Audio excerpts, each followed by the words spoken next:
Good morning, my fellow Canadians. Well, Ukraine and what's been going on in Ukraine is indicative of a greater problem within North America, Canada, US.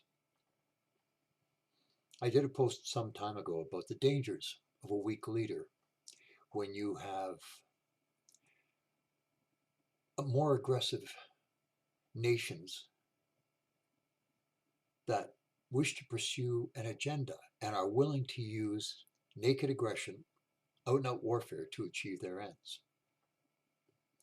The disconnect of the left from reality is partially what brought us to this stage. Canada, specifically, now the naked face of aggression is exposed by Putin. How many Canadians know that the Russians have consistently attempted to lay claim to Canada's Arctic, have disputed our Arctic sovereignty, their claim being that the Arctic is basically just an extension of the Russian continental shelf. That's their claim. They even went so far in such a childish display of stupidity as to plant, this was under the old Soviet Union, to plant a Russian flag. A submarine planted a Russian flag in Canadian territorial waters on the seabed. Like a childish kind of in your face thing. You know, and anyways, anybody who knows anything about international events and history knows that both China and Russia covet the Arctic and dispute our Arctic sovereignty. They play a long game.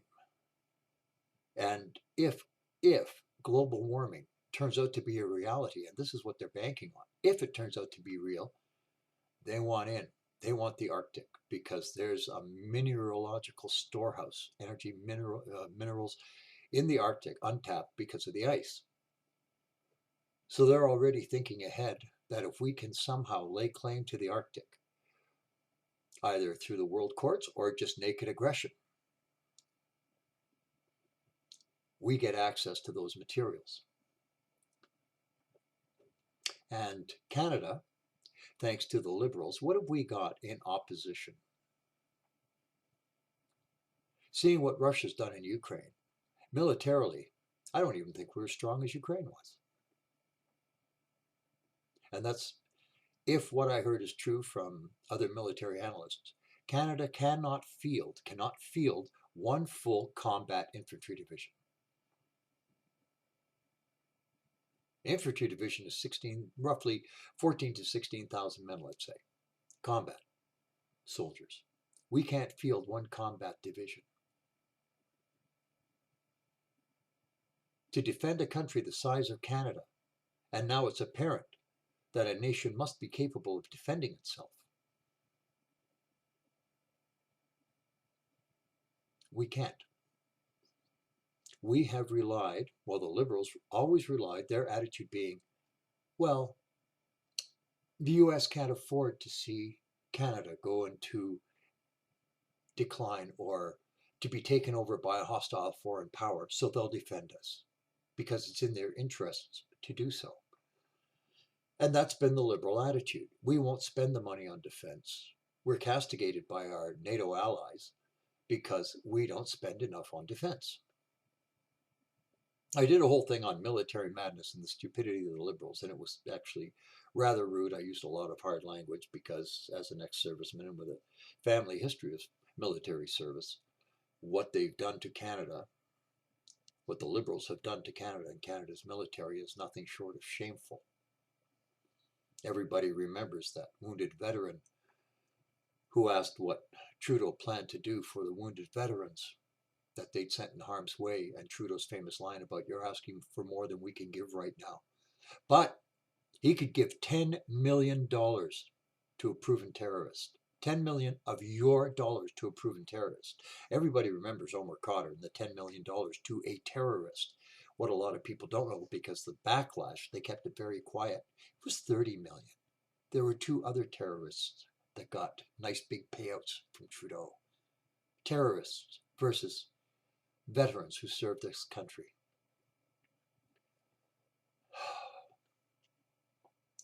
And that's indicative of the stupidity of the loony left. And I watch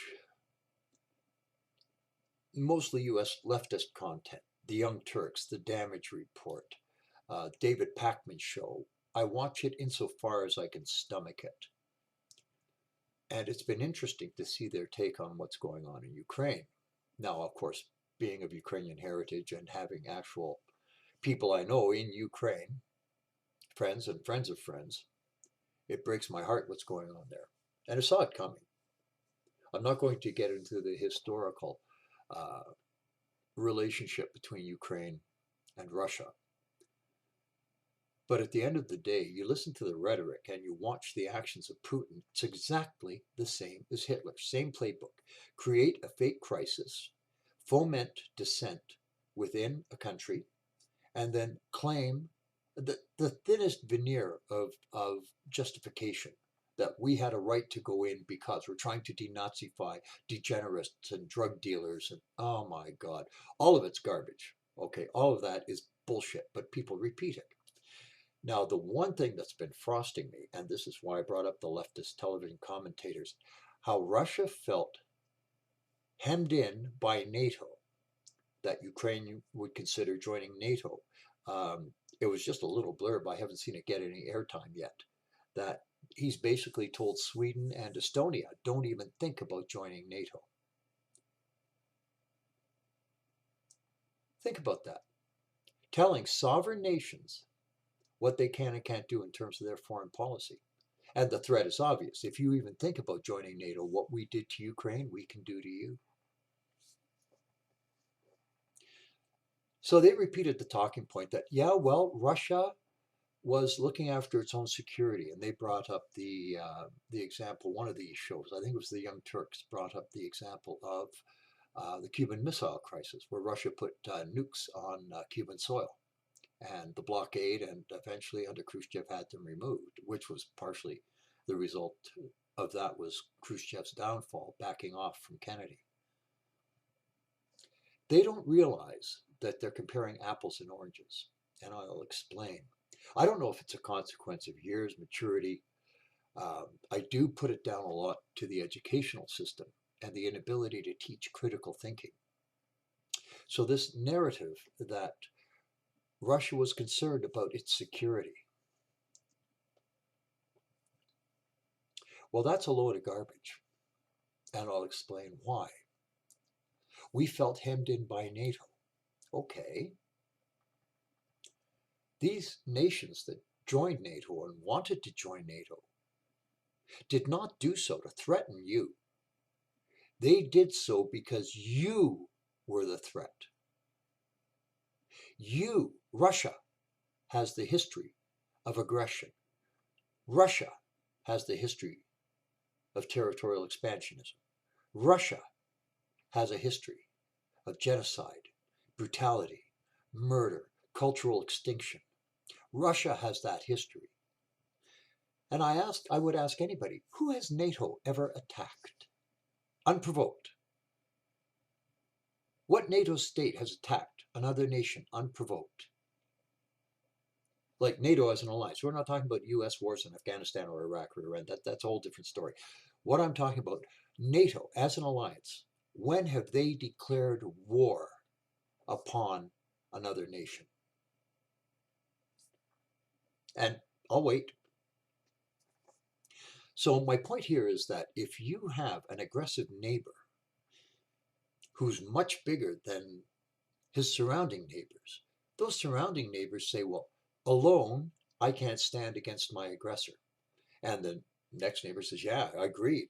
I can't stand against him. I can't stand against him. So now you get 3, 4 neighbors, and they say, listen, why don't we make a mutual defense pact so that whereas alone we could be gobbled up piecemeal, together we're strong enough to mount an effective opposition. And war against one of us is war against all of us.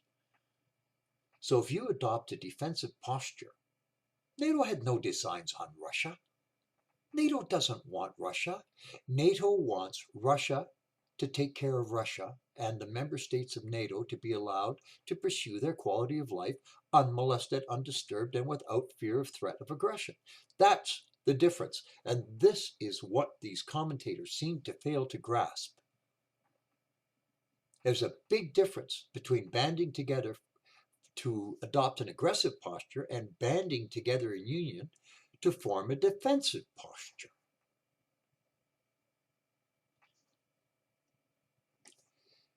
Now, Ukraine considered joining NATO. Actually, they would have liked to have, but they never qualified as a member state. Russia liked it when they had Yanukovych. And this is the other one, again, these Looney Tune leftist talking points, that the United States interfered and fomented dissent in Ukraine against the government of Yanukovych, who was pro-Russian. Russia had installed him, pushed the money and rigged the elections to get this guy in because he was pro-Russian. So they used their influence to install a friendly government. Isn't that exactly what the left is accusing America of? Again, apples and oranges. The big difference was America wanted a government that would, be pro-West, but would not blindly follow Russia and back up any play that Russia chose to initiate. Because they are believers in democracy and freedom, they wanted all of these breakaway ex-SSRs to be able to determine their own fate. Estonia, Latvia, Lithuania, Slovakia, Czech Republic, Belarus. Belarus, of course, is solidly in the Russian camp. But these, Hungary, Poland, all they wanted was the right to have their culture, to live their lives without fear of threat. Poland never threatened anybody. Ukraine never threatened anybody. Who did Hungary threaten once it broke away from the Soviet Union? Or Estonia, or Latvia, or Lithuania, or Uzbekistan, or Kazakhstan, or Bulgaria? Who did they threaten? Nobody. They do not have a history of unprovoked aggression. This seems to be lost in the commentary. And this is, quite frankly, bugging the hell out of me. And I think a lot of it's a consequence of the educational system, which I've gone on about. The lack of critical thinking, shallow thinking, I call it. You take a narrative and you don't look beneath the layers. Top layers, you look at that, ooh, and that's it. That's all you see. You have neither the maturity nor the intellectual background to delve deeper into it and look at either the bigger picture or the underlying layers. Now Ukraine is paying the price of wanting to be an independent country. And I brought up before in another post information I had from my second cousin who's in the petrochemical industry. One of the big reasons that Russia is going into Ukraine, not only because now they get or install a pro-Russian government, they get access to all of Ukraine. Ukraine is an agricultural powerhouse for the region. They get access to all of Ukraine's agricultural products. They secure the energy. People forget that Putin is a major shareholder in Gazprom, the Russian energy sector. That's money in his pocket. All that gas, all that oil that gets pumped into Germany and pumped to other nations, that all puts money in Putin's pocket. So anything that threatens his bottom line. It's economics and it's greed. He's one of the richest men on the planet because of that. He castrated Germany, which apparently now is woken up and is starting to spend money on their defense with cheap gas and oil. If you have a nation that is energy dependent upon another nation, there's a lever that they can make you bend to their will just by threatening your energy supplies. The idiots in Canada protesting against the pipelines. Canada, my country, my God, my country could be totally energy independent. We have the gas reserves, the oil reserves. We have the capability of being energy independent, which would bring down the price of gas and oil if we were allowed to develop the gas and oil sector without outside interference. And there is a tremendous amount of foreign money being poured into these eco-protesters. Every native band with an elected chief, note the word elected, every native band has approved the pipelines through their territories because it will provide jobs and because they are going to get revenue for the band for use of their land and allowing the pipeline to pass through. Who's opposing them? The hereditary chiefs. Hereditary chiefs are not the elected chiefs. The hereditary chiefs, I think there was a proven linkage, they're being paid off by the Tides Foundation. They don't give a good goddamn about the bands. They're waving the native card because it's making them money. Got it? They make money off of this. All these protesters, tiny camps, where are they getting money for food? Where are they getting money for their cell phone service? Where are they getting the money to sustain them while they carry on these anti-pipeline protests? Someone's paying them. I haven't heard much about that. And let the RCMP or the cops come in and try to break up these illegal blockades and look at the fuss. But yet, a legal blockade in Ottawa, and it was a legal protest, a legal blockade in Ottawa, we had the Emergency Measures Act. But the illegal blockades of the rail lines, if you remember, where were the cops? Where was the Emergency Measures Act? The hypocrisy of the Liberal government is fully on display for the world to see. Now, the last thing I'm going to address is military budget. It started under Trudeau Sr. I did a whole post on that, on how he castrated, emasculated our military, played games with the military because the Trudeau family has no history of military service. They do not understand the military. They don't understand its purpose, its function. Again, disconnect from reality. Now, what was thrown in my face was, well, Harper cut the military budget as well. Yes, he did. Because he had to. After all those years of liberal profligate spending, he had to cut somewhere. Canada was not involved in, other than peacekeeping operations, which we could meet our commitments. Canada was not involved in a shooting war anywhere on the planet. So he cut the military budget because he had to cut money somewhere. And his intent, if he'd have been allowed to succeed, once we were back on track in terms of fiscal responsibility, then he would have started allocating more funds to the military to allow them to build up their strength in numbers. So the rot and call it what it was, the castration of the Canadian military as a fighting force that started under Trudeau Sr. has been accelerated and exacerbated under that prancing buffoon, Trudeau Jr. So now the reality is we have an aggressive neighbor. And we have no expectation of being able to mount an effective national defense. And if that doesn't scare you, when you see that there are neighbors who are nakedly aggressive, if that doesn't give you pause for thought, then God help you because you're too stupid to call yourself a Canadian. So there's my morning rant. God, poor Ukraine. Slava Ukraini, for any of my Ukrainian friends out there.